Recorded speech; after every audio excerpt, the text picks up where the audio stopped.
Welcome to my channel, where we discuss everything and all things politics, economy, and development in Nigeria and around the world.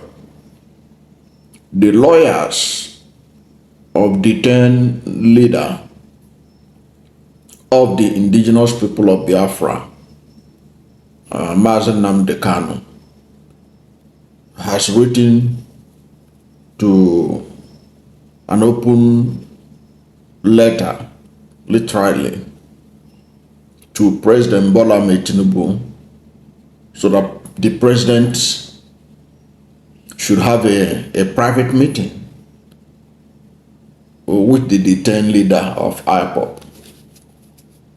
That's what we're going to talk about in this video.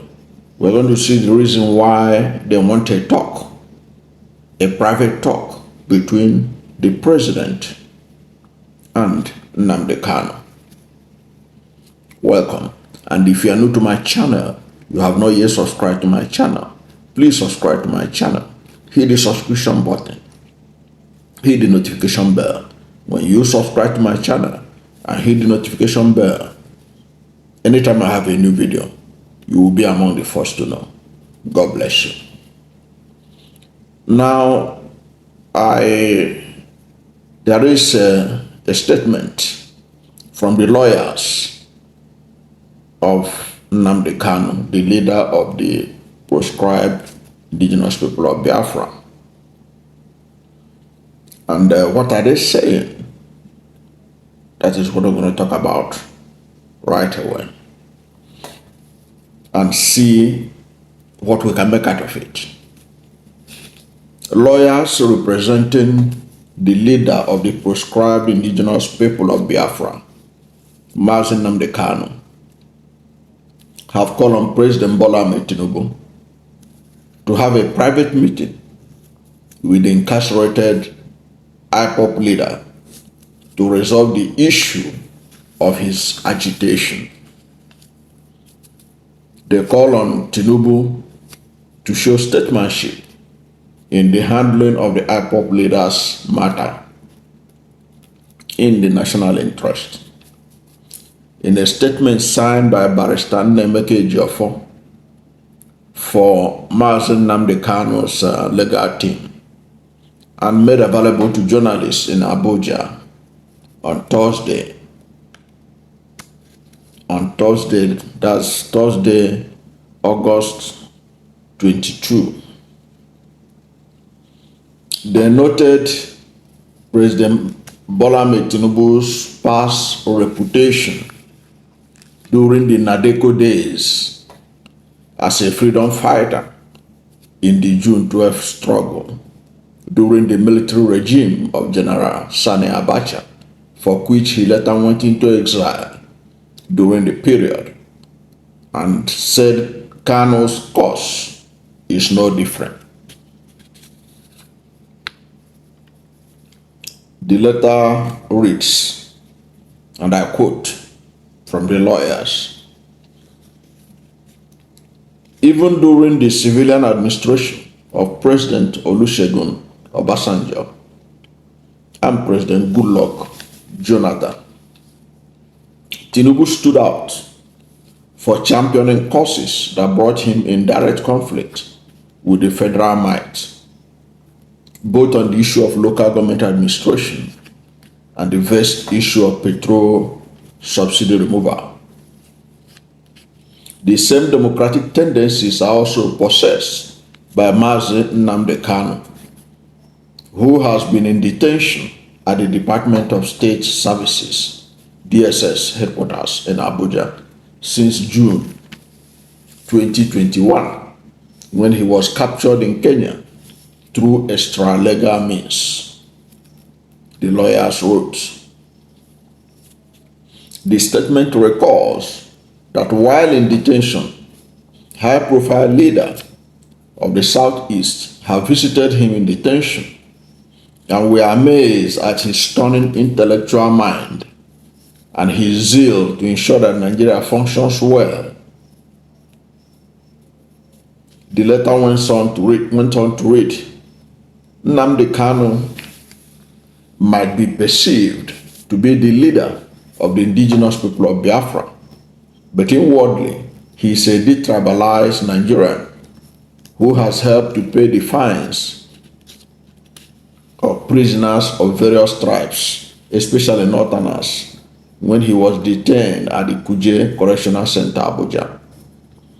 This amiable humanity in him is what many people are not accustomed to because of the persona built up around him, some of which are wide off the mark. Anybody who has had a one-on-one encounter with him will see he has a great passion for a turnaround of Nigeria's fortune, as well as to fight corruption and other forms of social ills in the country, so that Nigerians can have a better future. Consequently, it is imperative that President Tinubu holds private meeting with Kanu so that he can hear from the man his theories of how Nigeria can forge ahead. The lawyers record intervention of late Igbo leaders like Chief Emmanuel Iwanyanwu, the late president of Igbo worldwide, and Chief Mbazurike Amechi, who failed in their efforts to get former President Muhammad Buhari and even President Bola Ahmed Tinubu to get Nnamdi Kanu released before their deaths. The lawyers therefore asked Tinubu not to sweep the matter under the carpet.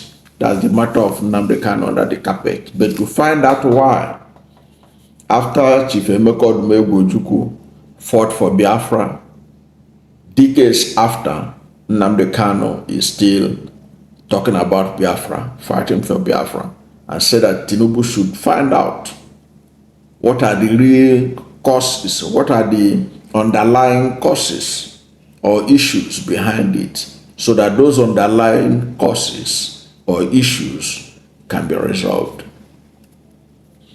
The letter noted the reconciliatory attitude.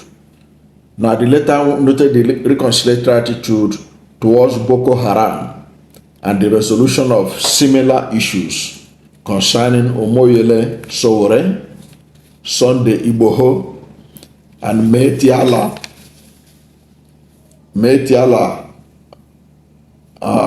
Kota Horace Bello Bodeje, who were similarly charged with offenses against the state but has been released. The letter went on to say that the conciliatory attitude of the government to Boko Haram terrorists who killed, kidnapped, and raped Nigerians during Kanu's incarceration, coupled with the fact that several courts had ordered his release, all make a compelling case for a reconsideration of Kanu's case, the lawyers wrote. In other words, the lawyers of Nnamdi Kanu, they are appealing to the conscience of President Bola Ahmed Tinubu, and they were also using the opportunity to remind him of his own activities as a freedom fighter who fought against the military, which also led to Bola Ahmed Tinubu going on exile. In fact, on your screen, I'll fix it on your screen. I'm putting the interview that President Bola Ahmed Tinubu granted in 1997, in April 13, 1997, interview he allegedly granted to the This Day newspaper, where President Bola Ahmed Tinubu at that time allegedly said that he does not believe in one Nigeria. I think that's what these lawyers are referencing, how he fought the military, because there was a time in Tinubu's life when he felt lost confidence in the Nigerian system. Perhaps that was what informed that's his interview, which I put on the screen there, a screenshot of it, where he said that he does not believe in one Nigeria. But today, Bola Ahmed Tinubu is the president of the Federal Republic of Nigeria. So they were trying to let him know that those kind of feelings he was having in terms of as a Nedeko leader, fighter who fought against dictatorship, tyranny, that she should look at the Kanu's case from that perspective and then have an audience with Kanu to see how to bring him out of prison. And the lawyers are saying that Kanu can, that what I verbally said, that Kanu loved this country, that he can contribute to the development of the country, that is a detribalized Nigerian, and that he's much more humane and accommodating than the impression people have of him. It's a good effort by his lawyers, but I don't know how far this could go, because the truth of the matter, the way I see the body language of President Bola Ahmed Tinubu is that these people, right from Buhari time, they don't seem to care about peace and security in the southeast. They don't, because if they do, they would, Nnamdi Kanu would have been released a long time ago through negotiation. But you can see how Buhari was dribbling everybody. He said that Nnamdi Kanu's matter must go through the court process, that the court should have the last say. Buhari was claiming that he doesn't interfere with the courts. That was what he claimed throughout the period when he was in power. He doesn't interfere. But when the appeal court set Nnamdi Kanu free, he didn't release him at that time before they filed further charges. At least that would have shown that they're listening to what the court said. But he was not released at that time, which therefore begs the question, was Buhari actually saying his real mind on this matter? Now coming to Bola Ahmed Tinubu. Bola Ahmed Tinubu, like most politicians, they're always looking for how it will benefit them. Okay, because Bola Ahmed Tinubu is looking at the body language of northern leaders. How would they react? Would they accept it? Because already you can see that Bola Ahmed Tinubu is standing on one leg, because the North want to make sure that he is a one-term president. So those are some of the things. But if Bola Ahmed Tinubu want to act like a statesman and forget about the issue of election and want to act as a statesman, he can do something by, like the letter was talking about, they made reference to Sowore, to Sunday Igboho, to the Mietiala leader that they say that have similar matter. State accused them of the kind of things they accuse Nnamdi Kanu, and these people have been set free. Their case have been closed. But I remember the last time this matter also came up, the Attorney General of the Federation, Fabemi, was saying that Nnamdi Kanu's case is different from Igboho. So that's why they are not being treated the same way. That's what he's claiming. But the lawyers of Nnamdi Kanu from these letters are saying, no, these things, they are similar. He can also be made to enjoy that kind of federal government withdrawing from the case. closing the case by letting the young man to go. Perhaps they might give some condition like, okay, go and be law abiding and all that. They can decide to do that, because if they can do it for Iboho, if they can do it for Sowore, they can do it for Badejo, the Mietiala leader, they can also do it for him. But it all depends on how Bola Ahmed Tinubu is looking at it. Is it something that will favor him politically or not? Because as far as Nigerian leaders are concerned, they're always looking at the next election, always looking at how it will favor them. But if Tinubu really want to see a solution to the crisis in the southeast, one of the demands that Ohaneze have been making for years now is for the release of the IPOB leader.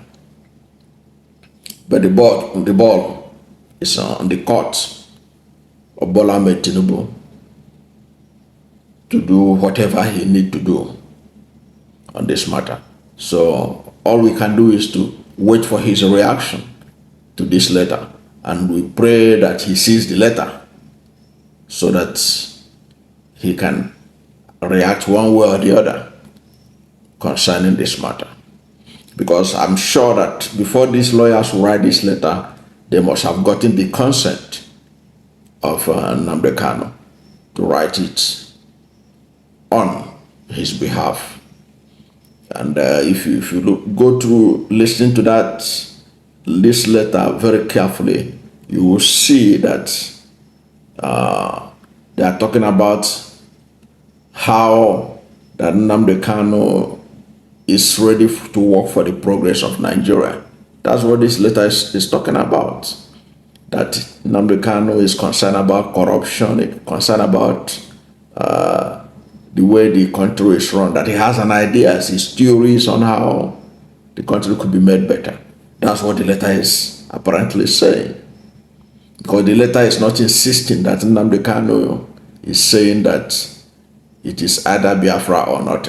That was not what the letter said. This letter that I have just read to you didn't say that. This letter is talking about reconciliation, finding out the root causes of the agitation and solving it. That's what they want Bola Ahmed Tinubu to do. And they feel that the best way to do it is for Bola Ahmed Tinubu, the president, to have one-on-one with Nnamdi Kanu. So we all have to wait and see whether Bola Ahmed Tinubu, the president, will accept such an offer. Thank you for watching this video, and if you are new to my channel, you have not yet subscribed to my channel, please subscribe to my channel, hit the subscription button, hit the notification bell. When you subscribe to my channel and hit the notification bell, anytime I have a new video, you'll be among the first to know. God bless you. And please don't forget to like this video, because when you like it, Google will rank it high and recommend it for more people. Thank you, and God bless you and yours.